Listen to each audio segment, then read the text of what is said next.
discernimento e prodígio. Emmanuel. O homem pode e deve ser, para o ecologista, um protetor da natureza. Para o médico, certa máquina formada de peças por estudar. Para o empresário, um cooperador no serviço. Para o professor, uma inteligência a ser cultivada. Para o escultor, um modelo vivo. Para a comunidade, um esteio da ordem. Para a caravana, um companheiro. Para o necessitado, uma esperança de socorro. Para Jesus, porém, entre todas as criaturas viventes, o homem é o único ser capaz de raciocinar e discernir, assessorado pela vontade e pelo livre-arbítrio, com a possibilidade de realizar prodígios. Se quiser trilhar o caminho do bem e aceitar o dever que lhe cabe na condição de Filho de Deus. Do livro A Semente de Mostarda, pelo Espírito Emmanuel, Chico Xavier.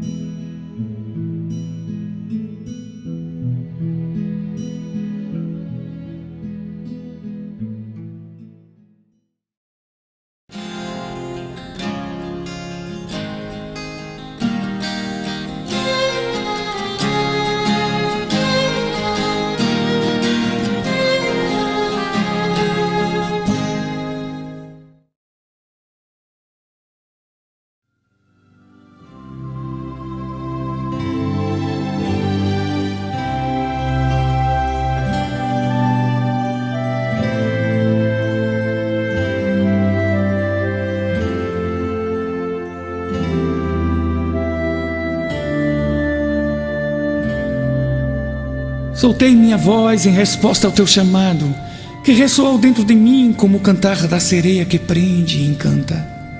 O vento sôfrego despenteou as folhas e o sol ousado bronzeou a terra, enquanto a chuva tímida retirou-se para lugares distantes.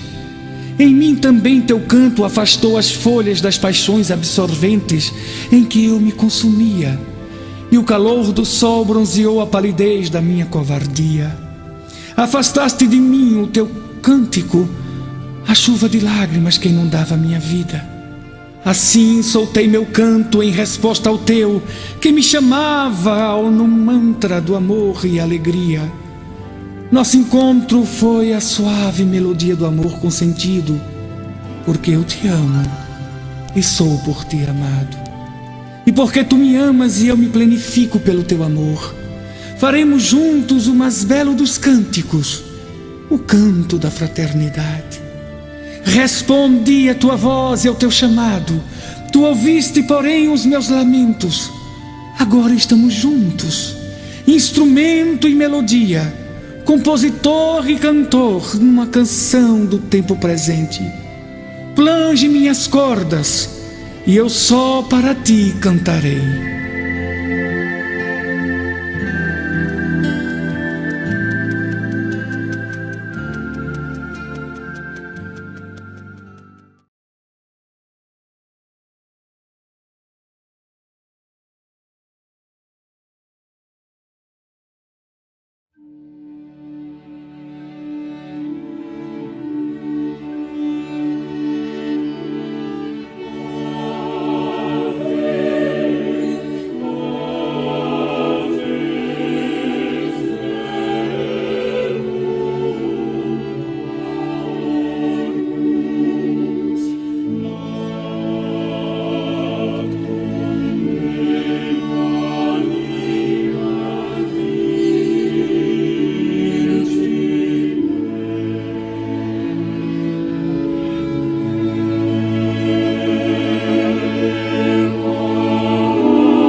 Pão Nosso, ditado pelo Espírito Emmanuel.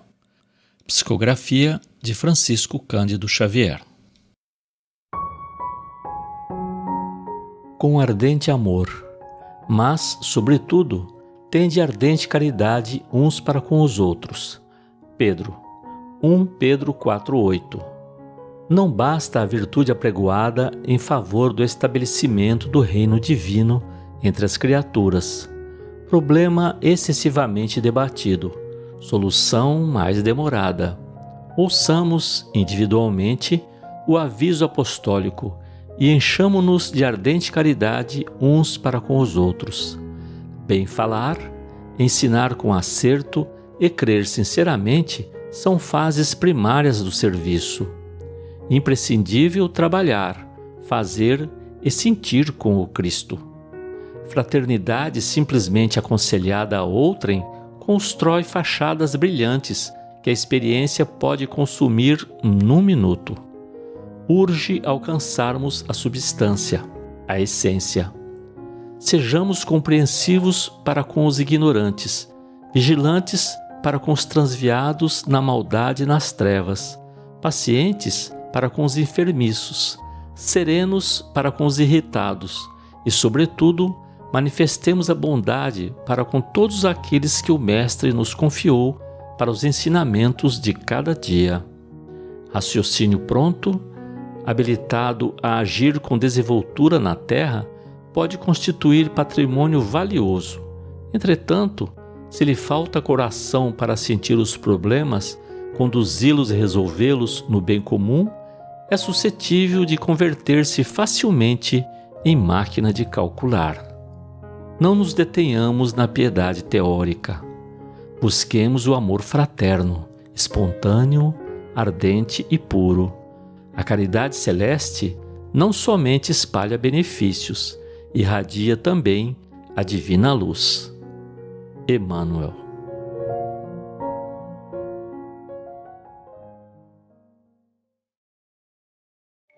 Boa noite a todos. Vamos levar nossos pensamentos ao alto. Jesus, nosso irmão maior, te pedimos, Senhor, que abençoe a reunião da noite. Nos dê força e coragem para vencermos nossas imperfeições. Dê paz e harmonia para nossos corações, para juntos vibrarmos numa sintonia de muito amor. Obrigado, Senhor, pelas bênçãos de cada dia. Obrigado, Espíritos amigos, por nos guiar no caminho do bem. Pai nosso que estais nos céus, santificado seja o vosso nome. Venha a nós o vosso reino. Seja feita a vossa vontade, assim na terra como nos céus. O pão nosso de cada dia nos dai hoje. Perdoai as nossas ofensas, assim como nós perdoamos a quem nos tem ofendido. Não nos deixeis cair em tentação, mas livrai-nos de todo mal, que assim seja.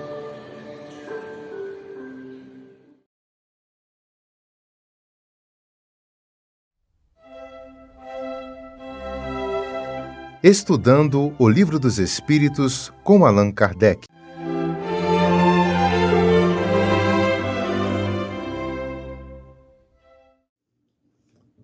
Meus irmãos, boa noite. Aqui estamos mais uma vez para buscarmos, através da doutrina espírita, compreendermos um pouquinho mais sobre Deus, os mecanismos que envolvem a vida. Especialmente, nosso estudo de hoje está na parte segunda do Livro dos Espíritos, né? O mundo dos espíritos e sua interação com o mundo físico. Estamos no capítulo 4, que fala da pluralidade das existências, né? Das várias existências que nós temos, que nós, seres espirituais, espíritos, passamos por esse processo de evolução, e especificamente a abordagem da questão proposta para a noite de hoje, ela trata do parentesco que nós temos e da filiação. Como fica, né, o nosso parentesco, o nosso grau de relação com os nossos pais, com os nossos filhos, com os nossos familiares em geral, diante dessa realidade que é a pluralidade das existências. O fato de nós reencarnarmos diversas vezes e sempre, né, tendo como pais, filhos e espíritos diferentes, né? Bom, nem sempre. Quando eu usei a palavra sempre, a gente tem a impressão que acontece só assim. Não. Às vezes a gente pode sim repetir um laço de parentesco. Nada impede que isso possa acontecer. O que importa é que as nossas relações durante um processo de reencarnação, ela é fruto de um planejamento que tem como objetivo a nosso crescimento como ser espiritual e também dos outros com quem nós vamos relacionar de forma mais próxima, que são os nossos parentes, os nossos familiares, né? Então, é essa abordagem da questão 205 que Kardec propõe, né, questiona os espíritos que contribuíram com a codificação, buscando esclarecimento. Então, a questão que Kardec apresentou para os espíritos é a seguinte: segundo certas pessoas, a doutrina da reencarnação parece destruir os laços de família, fazendo-os remontar às existências anteriores. Então, nessa questão, Kardec procura, né, provoca os espíritos a responderem, para tirar uma dúvida que as pessoas começaram a querer questionar a doutrina da reencarnação, dizendo que pelo fato de nós termos várias vidas e com familiares diferentes, nós perdíamos os laços de família. Nós perderíamos os laços de família. Isso significa que, eu tenho minha mãe, meu pai hoje, a quem eu amo e quero bem. Como eu vou ter outro na outra vida, esses laços não têm muita solidez. E eu vou me remontar a outro pai, a outra mãe, quando eu voltar para a vida espiritual, vou recordar de outros pais e outras mães. Como se isso fosse algo absoluto, né? Bom, e aí os espíritos nos esclarecem que primeiro que nos une são os laços de afinidade. O fato de você ter afinidade com mais pessoas não é perder, é agregar, é unir. Então os espíritos vêm mostrar para a gente, na resposta que eu vou ler aqui com vocês, que não perdemos pelo fato de termos vários pais, várias mães. Ao contrário, isso nos une cada vez mais a diversos espíritos diferentes. Nós nos tornamos mais fraternos uns com os outros. A reencarnação, ao contrário dela separar, ela faz agregar mais, juntar mais a nós e dos outros para com nós, de nós para com os outros, mais afinidades. E nós vamos criando, né, construindo aquele ideal que vem lá no ensinamento de Jesus de amarmos uns aos outros, considerar o nosso semelhante como nosso irmão, como alguém próximo da gente. Quanto mais eu me relaciono, quanto mais laços de amor e de afinidade eu vou construindo, mais eu vou estar me aproximando desse ideal, porque eu vou ter mais pessoas que me amam, que me querem bem, que vão me ajudar sempre que eu precisar, e nós vamos aumentando o nosso leque de relações fraternas, verdadeiras, relações que nos ajudam no nosso processo de construção como ser espiritual que somos. E é isso que Deus quis com o projeto da reencarnação. Quando Ele construiu a vida humana e deu a nós, né, a partir do marco zero, da ignorância, a oportunidade de ir aprendendo e convivendo uns com os outros através da lei, né, de conviver em sociedade, uns ajudando os outros, o objetivo de Deus é nós sermos cada vez mais fraternos uns com os outros, nós nos ajudando mutuamente. Esse é o grande objetivo. Então não teria sentido pensar que Deus destruiria esse sentido, né? Mas vamos ver o que os espíritos responderam a esse questionamento de Kardec.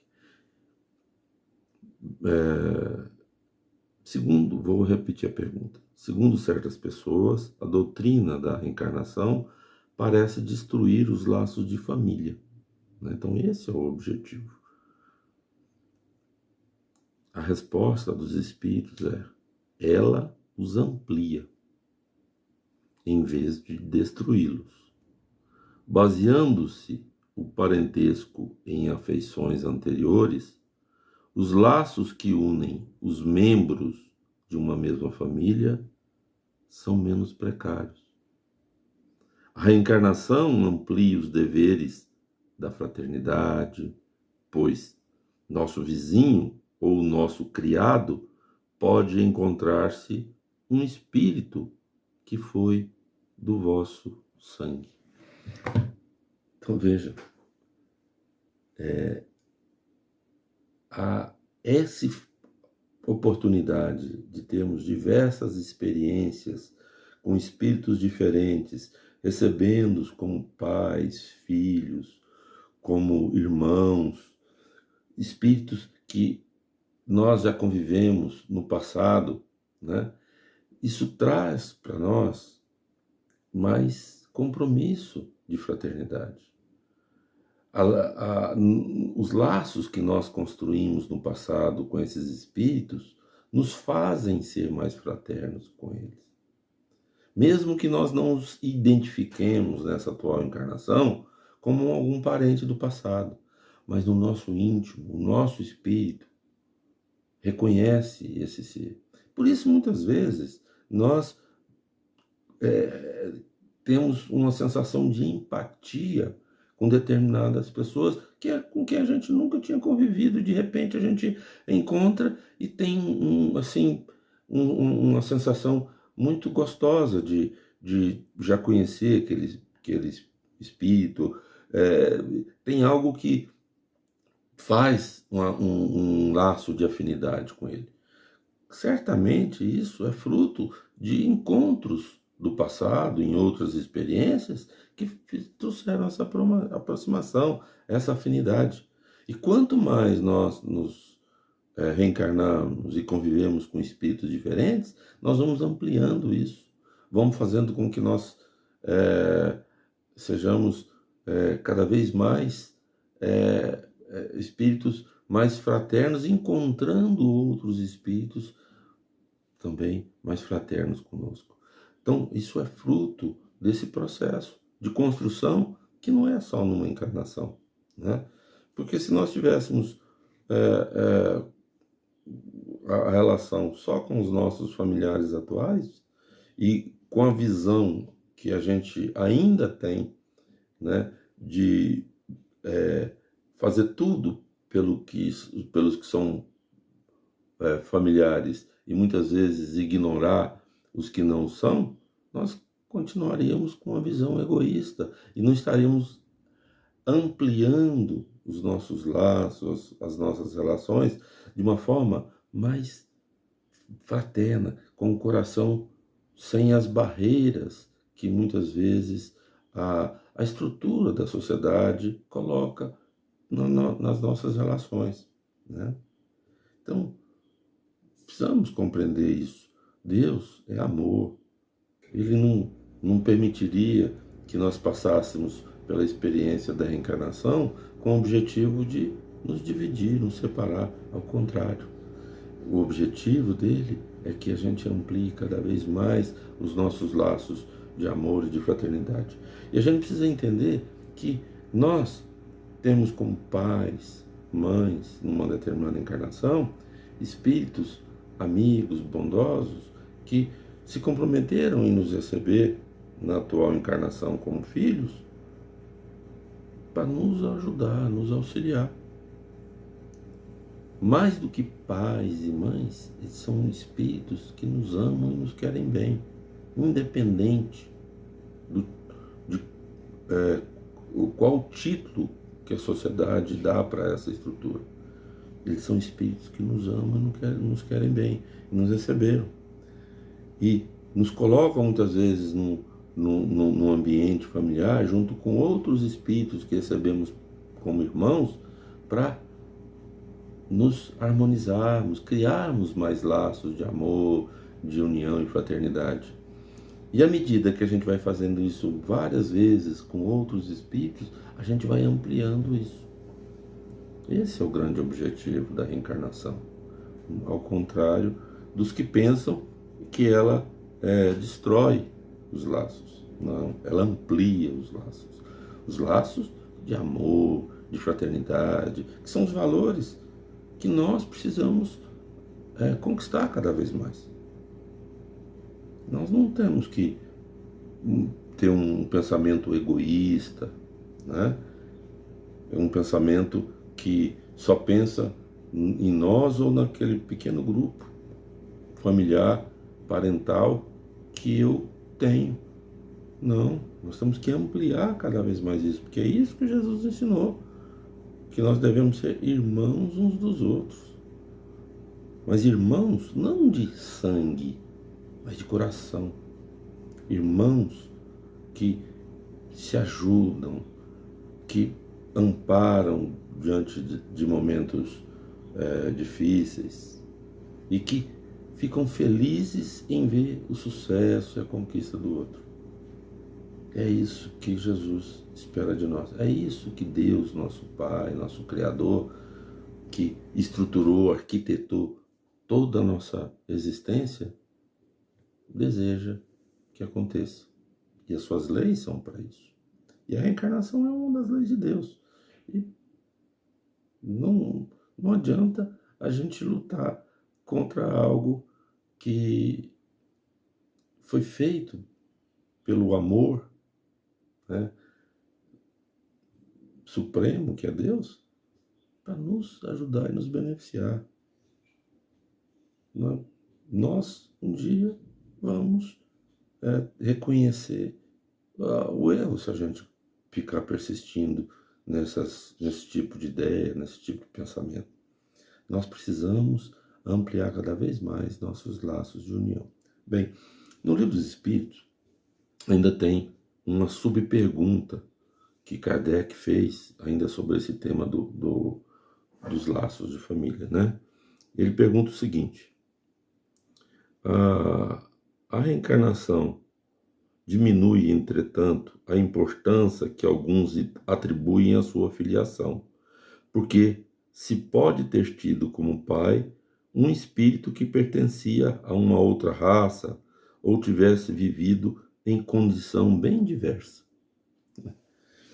Essa pergunta Kardec provavelmente colocou no Livro dos Espíritos para provocar a todos nós.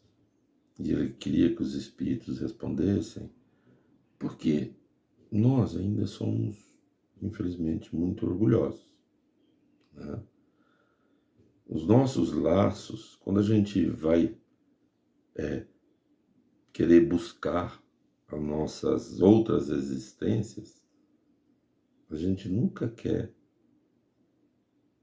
procurar os nossos antepassados, as nossas existências anteriores, como alguém que foi humilde, que foi pobre, foi alguém sem destaque na sociedade. A gente quer ser, né, um parente ou parte de uma família famosa, nobre, que no passado tinha muito poder material. Isso é fruto do nosso orgulho. Isso é fruto da nossa imperfeição, né? E é isso que, por isso, provavelmente, Kardec colocou essa questão. E os espíritos responderam essa pergunta da seguinte forma: é verdade, mas essa importância se baseia no orgulho. O que a maioria honra nos antepassados são os títulos, a classe e a fortuna. Este coraria de haver tido por avô um sapateiro honesto e se vangloriaria de descender de um nobre debochado. Mas digam ou façam o que quiserem, não impedirão que as coisas sejam como são, porque Deus não regulou suas leis pela nossa vaidade. Então é isso, meus irmãos. A encarnação, ela não é para que a gente alimente o nosso orgulho, a nossa vaidade. Não.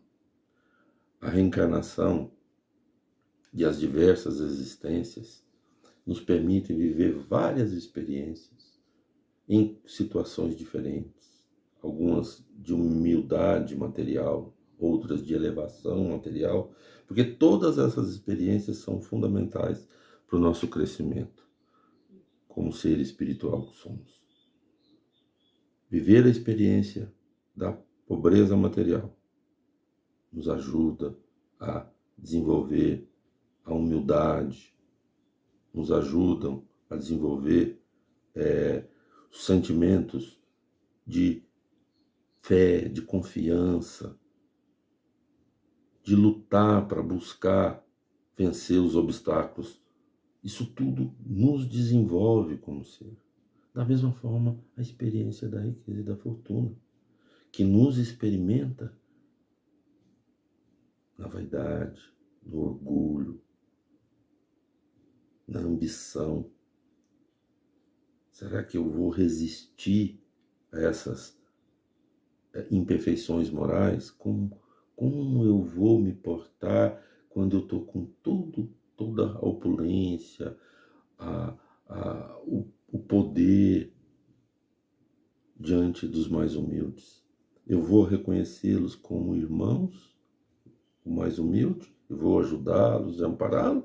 Ou vou me manter no meu pedestal e ignorar a dificuldade alheia? E é isso que vai mostrando as nossas necessidades de irmos vivendo novas experiências e crescendo e nos tornando seres espirituais melhores. Com os erros de uma existência, vão balizando as nossas necessidades para as existências futuras.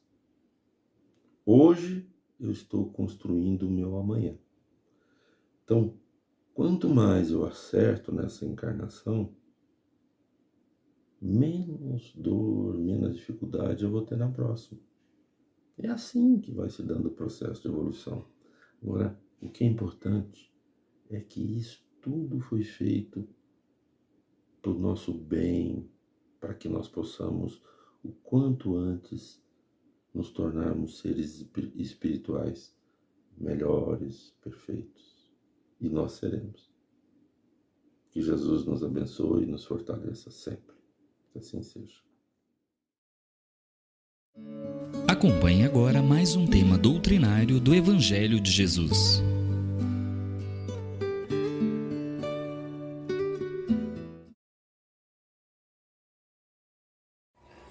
Boa noite a todos, que Jesus nos abençoe hoje e sempre. Vamos conversar nessa noite sobre o capítulo 6, o Consolador Prometido, que está lá no Evangelho segundo o Espiritismo. E falando em Consolador Prometido, que ele nos inspire, que nós possamos sentir a sua força consoladora e transformadora do Espiritismo em nossas vidas. Vamos conversar, como eu já havia dito, sobre o capítulo 6 e buscando entender o que deve ser e o que deve representar a missão do Consolador na vida de cada um de nós. E Jesus tem uma fala muito consoladora que é a seguinte: se me amais e guardais os meus mandamentos, eu rogarei ao meu Pai, e ele vos enviará outro Consolador, a fim de que fique eternamente convosco. Essa fala de Jesus, ela tem dois aspectos importantes. O primeiro ponto importante nessa fala, que a gente pode destacar, é a previsão de que, a premonição de que haveria tempos difíceis, haveria desafios, haveriam batalhas, mas que ao lado desses desafios, desses tempos difíceis, não faltaria o amparo e o auxílio de Jesus ao nosso lado. Não faltaria esse amparo e que ao nosso lado estaria um Consolador junto de nós. Esse é o primeiro ponto. O segundo ponto é o seguinte: ela nos remete, essa fala, remete ao papel da doutrina espírita, que realiza essa promessa do Cristo Consolador, revela essa promessa do Cristo que ficaria conosco eternamente. E assim, dessa maneira, a gente pode observar o seguinte, que Jesus disse também em uma de suas falas que não nos deixarias, que Jesus disse que não nos abandonaria e nos deixaria, mas que voltaria para nós. Disse também que não poderia nos ensinar tudo de uma única vez, pois não teríamos compreensão naquele momento, não seríamos capazes de entender tudo naquele momento, mas que, mais tarde, ele enviaria o Espírito da Verdade, enviaria o Consolador. Segundo, ele, Jesus, o Consolador nos guiaria em toda a verdade, nos relembraria de suas palavras, de suas lições, de suas mensagens e nos impulsionaria ao entendimento e à compreensão daquilo que ele, o primeiro Consolador, havia nos deixado. Por isso, é importante nos atentarmos de que a frase enviarei outro Consolador é porque o primeiro já veio. E era quem? Jesus. Esse Consolador,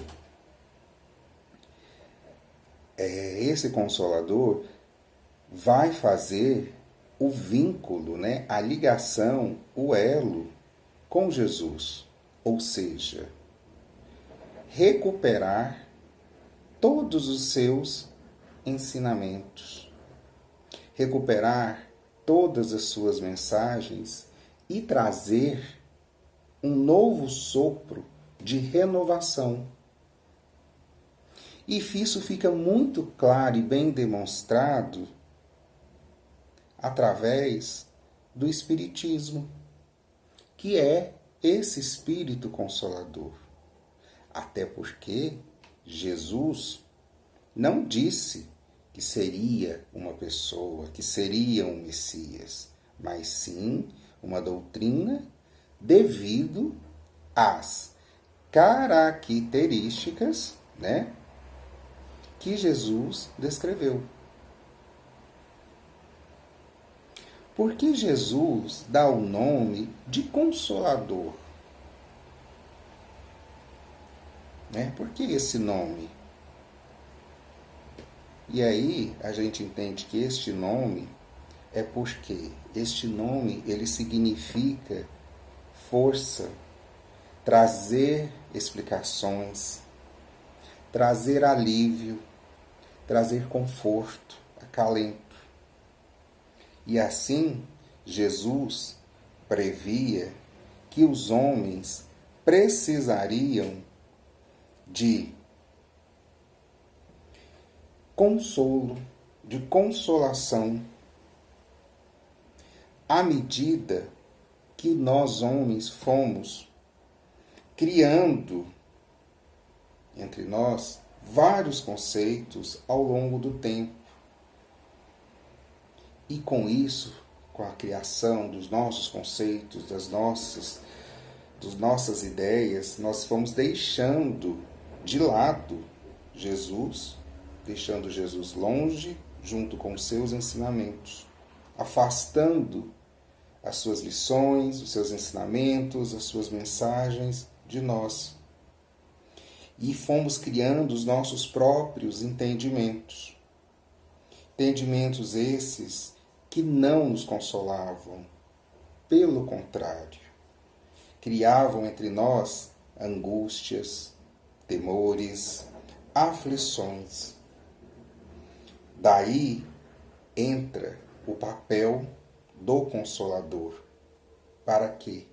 Para restabelecer os sentidos, o sentido, né, das lições de Jesus. Restabelecer as mensagens e os ensinamentos de Jesus. Isso traz para nós, né, serve para nós como uma revelação.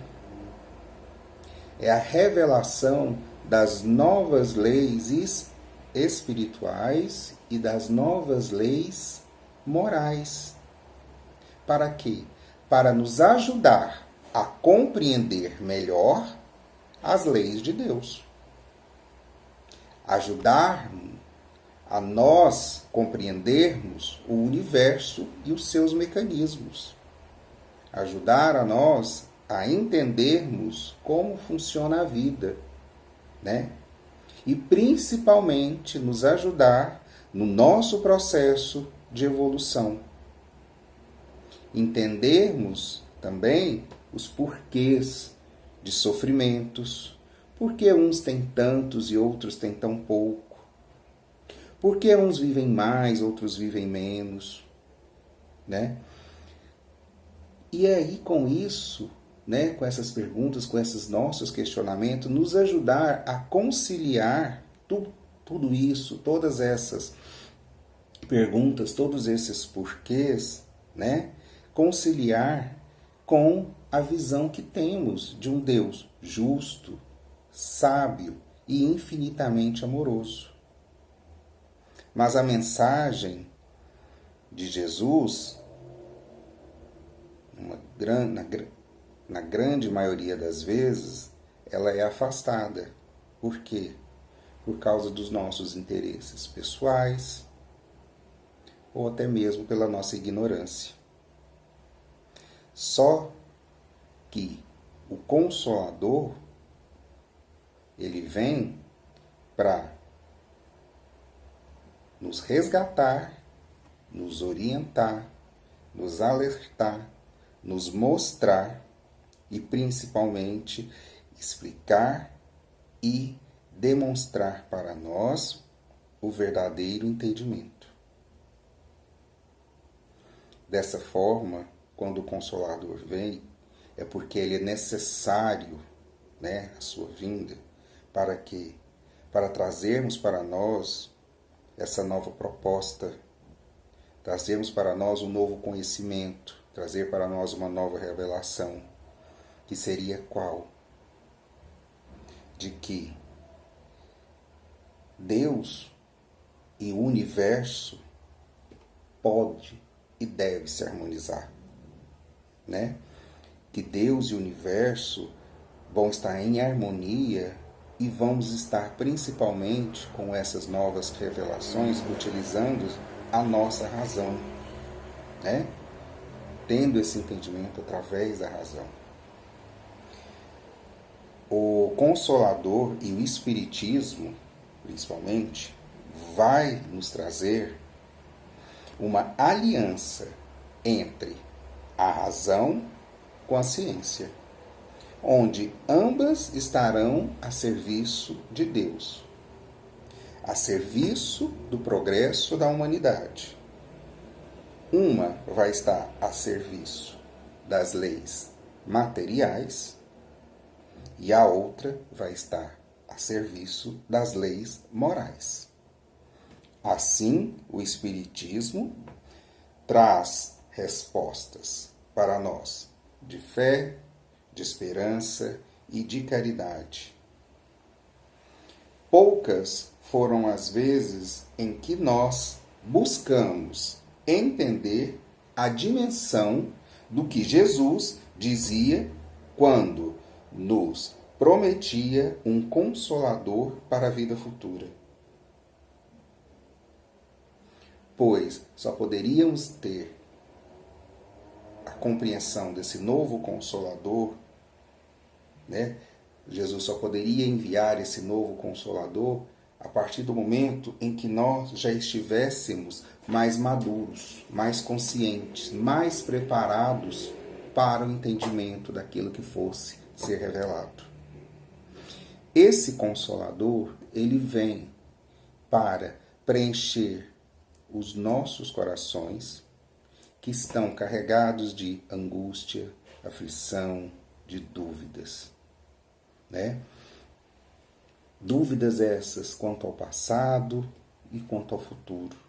E o Consolador vem abrir o véu da eternidade, O véu da imortalidade, projetando para nós muita luz, esclarecimento e conhecimento para o nosso futuro. Grandes respostas serão dadas pelo Consolador. Respostas que atenderão à razão e à lógica e ao coração. O porquê do sofrimento, o porquê da partida de alguém precocemente, será que nos veremos novamente, esse ente que nós perdemos? O porquê de tantas lutas terrenas, de tantas dificuldades, de tantas batalhas, de tantas provas, na vida material, na vida corpórea. O porquê que aqui estamos, de onde viemos. Perguntas essas, todas que terão respostas através do Consolador.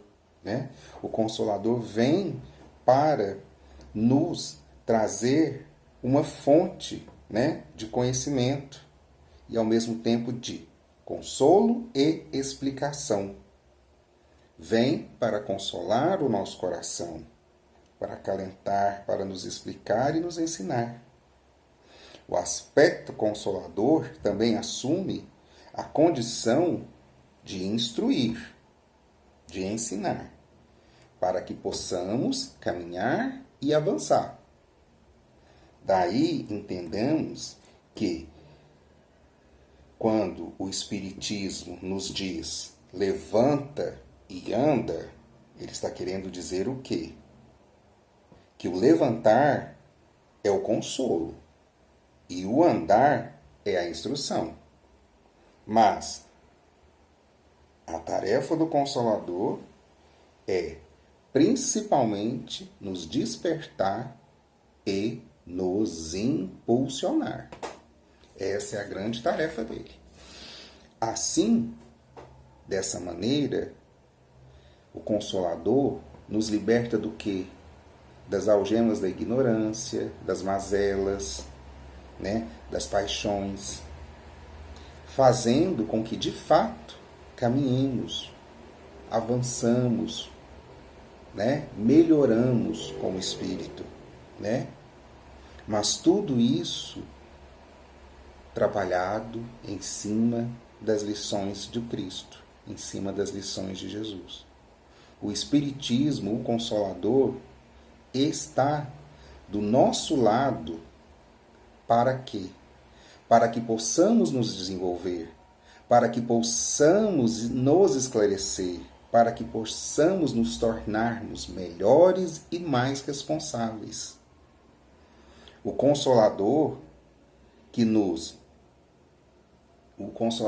quer que nós avancemos em direção a Deus, em direção a Jesus. Ele quer que nós acordemos, que nós despertemos para que a gente possa despertar para uma consciência de uma nova vida, de uma vida futura. E saibamos que não estaremos só, que teremos auxílios dos nossos amigos espíritos, que estarão sempre conosco, nos auxiliando. Que fique bem claro para nós que o Consolador, ele vem para revelar, para nos libertar a consciência e o coração. E principalmente também ser um consolador, que é trazer à luz a nossa razão. Uma outra coisa importante dessa lição, do capítulo 6, do Consolador Prometido, é de que o consolo, ele é muito importante, mas junto com ele é muito necessário também avançar, evoluir, nos transformar. É um ponto muito importante. Nós devemos o quê? Buscar o consolo no Espiritismo, a aceitação e principalmente aceitar o convite que nos é feito ao quê? A nos instruir, a crescer, a avançar, a trabalhar e a sair principalmente da nossa zona de conforto, para poder crescer através, para poder crescermos e principalmente crescermos através da busca do conhecimento e deixando de lado, abandonando as nossas velhas práticas, os nossos velhos hábitos, deixando de lado as nossas mazelas. O Consolador, que consola os aflitos, aflige os confortáveis, nas suas velhas atitudes e hábitos. A missão do Espiritismo é ser o Consolador, que permanecerá entre os homens de sentimento e a razão equilibrada, impulsionando a mentalidade do mundo para uma esfera superior, vindo em socorro do homem sempre. No Espiritismo não basta crer, é preciso renovar. Esta é a grande finalidade do Consolador Prometido. É resgatar a mensagem de Jesus, explicar o seu verdadeiro sentido, ampliar seus horizontes e nos consolar. Trazer também respostas e, principalmente, nos impulsionar, nos instruir, para que possamos avançar em direção a Deus, em direção a Jesus, para nos libertarmos,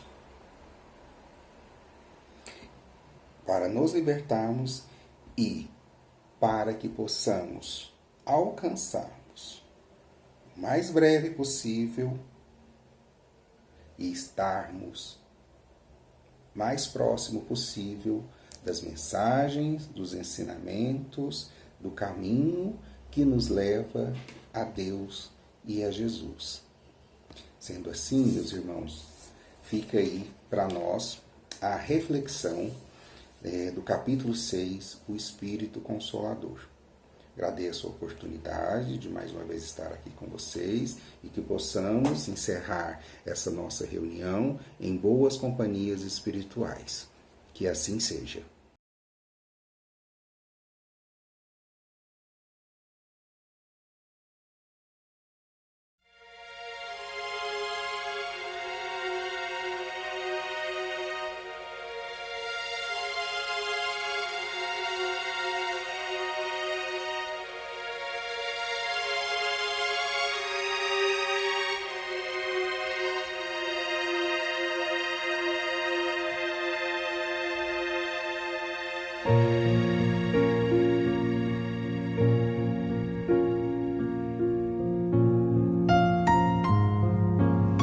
Queridos irmãos em Cristo, nesse momento de suave meditação, pedimos a presença de espíritos amigos para esse passe.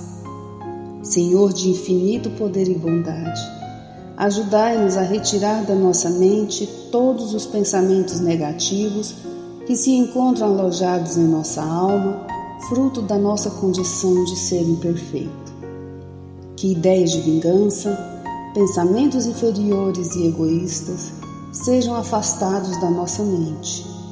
Que os desequilíbrios emocionais, a ansiedade, impaciência e estresse sejam corrigidos, visando uma nova harmonia do nosso ser.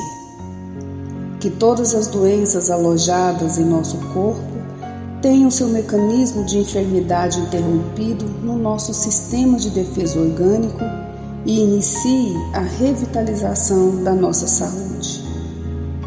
E assim, meu Pai Celestial, com suas bênçãos e as energias luminosas e curativas de seus missionários, possamos receber as melhores vibrações energéticas através deste passe e que essas vibrações venham em forma de ideias edificantes, de otimismo, alegria, e nos fortaleça para o perdão, a paciência e a serenidade necessárias à resolução de nossos problemas e provações. Peço, Senhor, que nos ensine a viver um dia de cada vez, que nos oriente a superar os traumas do passado e guardar apenas as lições valiosas, tanto de experiências felizes como as dolorosas. Também, Senhor, permita o cuidado necessário para controlarmos o medo diante do futuro que ainda está fora do nosso alcance. Que possamos aproveitar a beleza e o sabor dessa existência em cada momento sagrado que o Senhor nos permite viver, com sabedoria, discernimento e entusiasmo pela vida. Que nessa jornada terrena possamos aprender a nos elevar espiritualmente um pouco a cada dia, sempre seguindo os conselhos do Cristo. E que o espírito de fraternidade, o amor de Deus ao próximo e a nós mesmos sejam a base do nosso comportamento e a prática da caridade e do perdão a nossa conduta diária.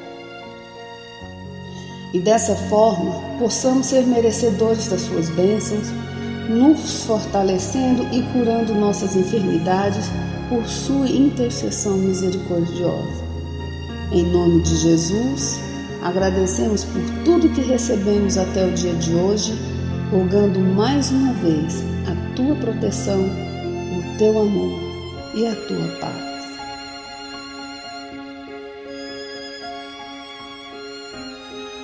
E continuando nessa vibração de amor, nós agradecemos aos bons espíritos que se dignaram de comunicar-se conosco e lhes rogamos que nos ajude a pôr em prática as instruções que nos deram e façam que, ao sair daqui, cada um de nós se sinta fortalecido para a prática do bem e do amor ao próximo. Também desejamos que as suas instruções aproveitem aos espíritos sofredores, ignorantes ou viciosos, que tenham participado da nossa reunião e para os quais imploramos a misericórdia de Deus. Que assim seja.